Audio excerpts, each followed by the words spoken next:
Assalamualaikum warahmatullahi wabarakatuh. Balik lagi dengan saya Aris Samsumari dengan NPM 1222435 dari kelas 3O Manajemen Konsentrasi SDM.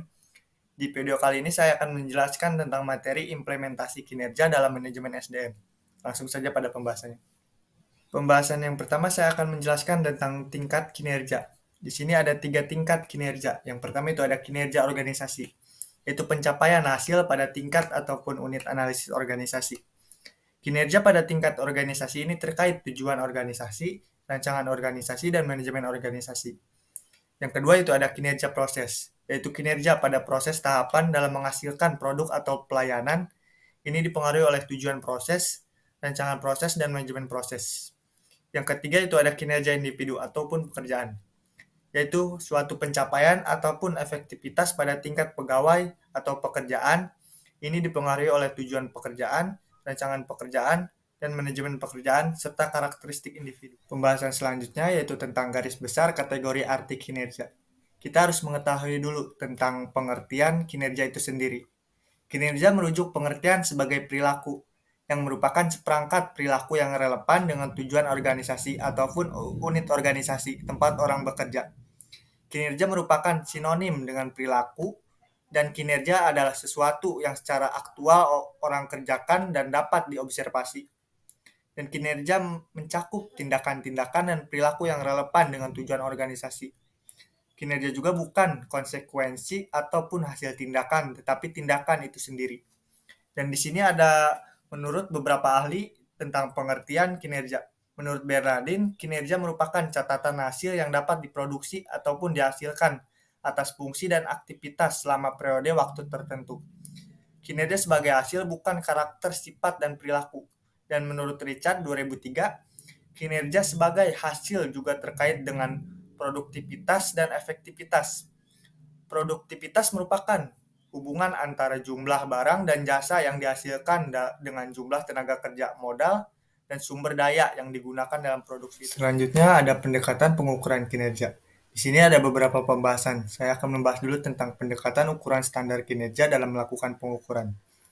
Ada 3 pendekatannya. Yang pertama itu ada pendekatan personality traits yang mengukur kepemimpinan, inisiatif, dan sikap. Yang kedua ada pendekatan perilaku yang mengukur tentang umpan balik, kemampuan prestasi, ataupun respon terhadap komplain pelanggan. Yang ketiga ada pendekatan hasil yang mengukur kemampuan produksi, menyelesaikan produksi sesuai jadwal, meningkatkan produksi ataupun penjualan.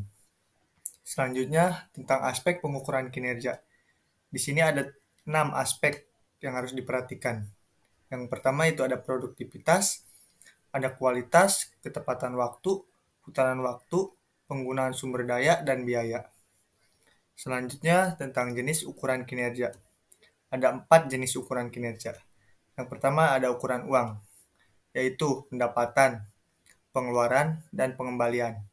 Yang kedua ada ukuran upaya ataupun dampak-dampak, yaitu tentang capaian sasaran, penyelesaian proyek, tingkat pelayanan, kemampuan mempengaruhi. Selanjutnya ukuran reaksi, yaitu tentang penilaian rekan kerja, pelanggan, dan pemegang pekerjaan lainnya. Yang keempat ada ukuran waktu, yaitu pelaksanaan kerja dibandingkan jadwal, batas akhir, kecepatan respon, dan jumlah sasaran. Selanjutnya tentang ukuran kinerja dalam dimensi kualitas. Ada 10 ukurannya. Yang pertama itu ada kehandalan, daya tanggap, kompetensi, akses, kesopanan, komunikasi, kejujuran, keamanan, pengetahuan terhadap pelanggan, dan bukti langsung. Selanjutnya di sini ada perspektif atau aspek balance scorecard dalam mengembangkan pengukuran kerja. Di sini ada 4. Yang pertama itu ada pengukuran kerja dari aspek keuangan yang bisa dilihat dari biaya administrasi minimal. Yang kedua ada pengukuran aspek pelanggan yang bisa dilihat dari kepuasan pelanggan dan pelayanan efektif. Yang ketiga ada aspek proses bisnis internal yang bisa dilihat dari sistem kontrol, pengadaan efektif, dan memenuhi sasaran kebijakan publik. Yang keempat ada aspek pertumbuhan dan pembelajaran yang bisa dilihat dari tersedianya informasi pembuatan keputusan kerja dan kepuasan pegawai. Selanjutnya di sini ada indikator untuk mengukur kinerja organisasi, yaitu ada 5. Yang pertama itu ada produktivitas, yang kedua ada kualitas layanan, yang ketiga ada responsivitas, yang keempat ada responsibilitas, yang kelima ada akuntabilitas. Selanjutnya ada indikator penilaian kinerja organisasi. Yang pertama itu ada efisiensi, yaitu pertimbangan tentang keberhasilan organisasi pelayanan publik mendapatkan laba, memanfaatkan faktor produksi, serta pertimbangan yang berasal dan rasionalitas ekonomi. Yang kedua ada efektivitas, yang bisa dilihat dari rasionalitas, teknis, nilai, misi, tujuan organisasi, serta fungsi agen pembangunan. Yang ketiga ada keadilan, yang bisa dilihat dari distribusi dan alokasi layanan yang diselenggarakan organisasi pelayanan publik.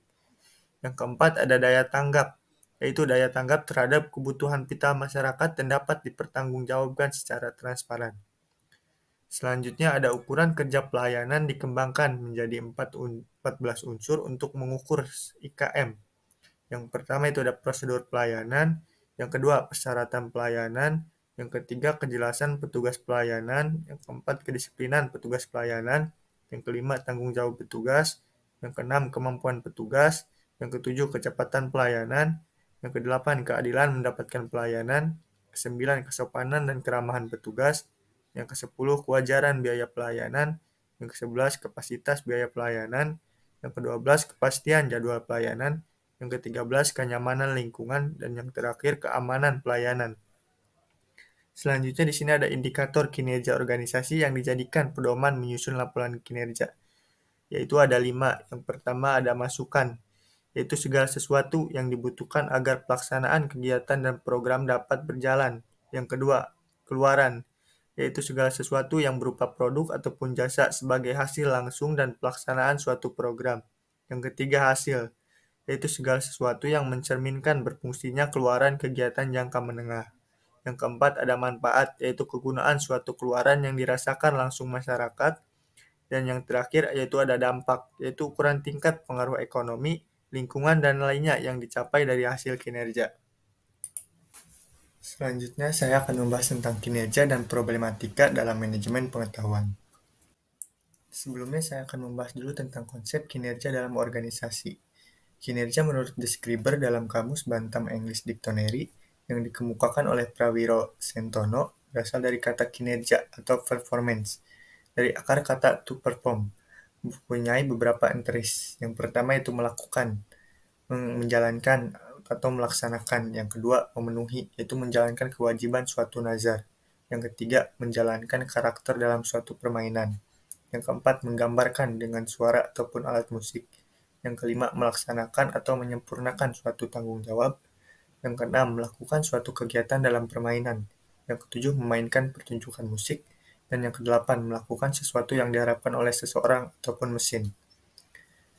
Selanjutnya, apa sih kinerja itu? Kinerja adalah hasil kerja yang dicapai oleh seseorang ataupun kelompok orang dalam suatu organisasi sesuai dengan wewenang dan langsung tanggung jawab masing-masing dalam rangka mencapai tujuan organisasi yang bersangkutan secara ilegal, tidak melanggar hukum, dan sesuai dengan moral etika. Selanjutnya saya akan membahas tentang definisi kinerja menurut beberapa para ahli. Menurut Rue dan Biar, kinerja adalah pencapaian hasil. Dan menurut Interplan, kinerja adalah terkait operasi, aktivitas program, dan misi organisasi. Dan menurut Murphy dan Cleveland, kinerja adalah kualitas perilaku yang berorientasi pada tugas dan pekerjaan. Dan menurut Stunner, kinerja adalah fungsi dari motivasi, kecakapan, dan persepsi peranan. Dan menurut Bernardin dan Russell, kinerja adalah pencatatan hasil-hasil yang diperoleh dari fungsi-fungsi, pekerjaan, ataupun kegiatan tertentu selama kurun waktu tertentu. Dan menurut Handoko, kinerja adalah proses di mana organisasi mengevaluasi atau menilai prestasi kerja karyawan. Dan menurut Gibson, kinerja adalah seseorang ditentukan oleh kemampuan dan motivasinya untuk melaksanakan pekerjaan. Selanjutnya di sini ada unsur yang terdapat dalam kinerja. Di sini ada beberapa unsur. Yang pertama itu ada hasil-hasil fungsi pekerjaan, yang kedua ada faktor-faktor yang berpengaruh terhadap prestasi kerja pegawai, yang ketiga ada pencapaian tujuan organisasi, yang keempat ada periode waktu tertentu, yang kelima tidak melanggar hukum, dan yang terakhir sesuai dengan moral dan etika. Selanjutnya di sini ada pekerjaan dan kinerja organisasi. Fungsi pekerjaan ataupun kegiatan yang terkait kinerja organisasi ataupun perusahaan. Di sini ada 5. Yang pertama itu ada strategi organisasi, yang kedua ada pemasaran, yang ketiga ada operasional, yang keempat ada SDM, dan yang kelima ada keuangan. Selanjutnya di sini ada inteligensi kapital dan parameter kinerja. Di sini ada 3. Yang pertama itu ada human capital, yaitu menyangkut kompetensi, skill, brain power, expertise, kreativitas, problem capability, leadership, entrepreneur, management skill, take knowledge yang dimiliki seluruhnya oleh perusahaan. Yang kedua ada struktural kapital, yang merupakan kapabilitas knowledge dari perusahaan, berupa teknologi, proses yang memampukan merespon kebutuhan dan tantangan pasar. Yang ketiga ada customer capital, terdiri dari relasi, feedback, input, terdapat produk ataupun layanan, suggest, dan take knowledge dari pelanggan. Dari ketiga jenis kapital tersebut membentuk 3 lingkaran yang saling mengaitkan dan disatukan oleh segitiga value creation. Value creation yaitu kemampuan penciptaan nilai yang ditentukan, human capital, struktural capital, dan customer capital yang dimiliki oleh perusahaan. Selanjutnya di sini ada indikator kinerja organisasi. Di sini ada 7 indikatornya. Yang pertama itu ada performa harus menghasilkan dan semangat untuk menghasilkan nilai. Yang kedua harus dapat diukur sehingga input dan output dapat dikuantifikasi. Yang ketiga ada unit dan personal yang diukur kinerjanya harus memahami metode penilaian dengan penjelasan minimal. Yang keempat ada hasil penelitian dapat dikomunikasikan segera. Yang kelima ada tersedianya mekanisme penggabungan hasil penilaian kerja dengan feedback dan learning. Yang keenam terhubung objektif dengan kebijakan, insentif, dan kebijakan pegawai. Yang ketujuh ada bersifat seimbang antara orientasi, keberhasilan jangka panjang, dan jangka pendek. Selanjutnya di sini ada faktor peningkatan kinerja yang dibedakan menjadi 2. Yang pertama itu ada faktor pendorong dan penghambat. Kita akan membahas dulu tentang faktor pendorong yang memiliki 2 poin. Yang pertama itu audit modal intelektual bertujuan memonitor dan mengatur modal intelektual perusahaan. Yang kedua, audit modal intelektual memerlukan tim yang terdiri atas ahli strategi organisasi, keuangan, SDM, analisis pengetahuan, properti intelektual, dan pemasaran. Dan untuk faktor penghambatnya di sini ada 4 poin. Yang pertama itu masalah yang lekat dalam sistem pengukuran manajemen pengetahuan itu sendiri. Yang kedua, sulit mengidentifikasi hubungan langsung antara inisiatif manajemen pengetahuan dengan performansi perusahaan. Yang ketiga, manajemen biasanya meminta indikator kasat mata seperti dampak terhadap performansi keuangan dan operasional lainnya. Yang keempat, semakin beragam dan kompleksnya stakeholder ataupun pihak berkepentingan terhadap eksistensi perusahaan. Selanjutnya di sini ada budaya organisasi, pengetahuan, dan kinerja organisasi. Berikut adalah hubungan antara budaya organisasi, pengetahuan, dan kinerja organisasi. Bisa dilihat sendiri baganya budaya organisasi nilainya diyakini secara umum, yaitu mempengaruhi nilai dan keyakinan personal, dan nilai dan keyakinan personal mempengaruhi perilaku, dan perilaku mempengaruhi kinerja individual, dan kinerja individual mempengaruhi sumber daya, sistem dan teknologi, strategi, dan logistik, dan 4 itu mempengaruhi kinerja organisasi. Mungkin cukup sekian video kali ini, kurang lebihnya mohon maaf. Yang sudah menonton semoga bermanfaat dan terima kasih. Wabillahi taufiq walhidayah. Wassalamualaikum warahmatullahi wabarakatuh.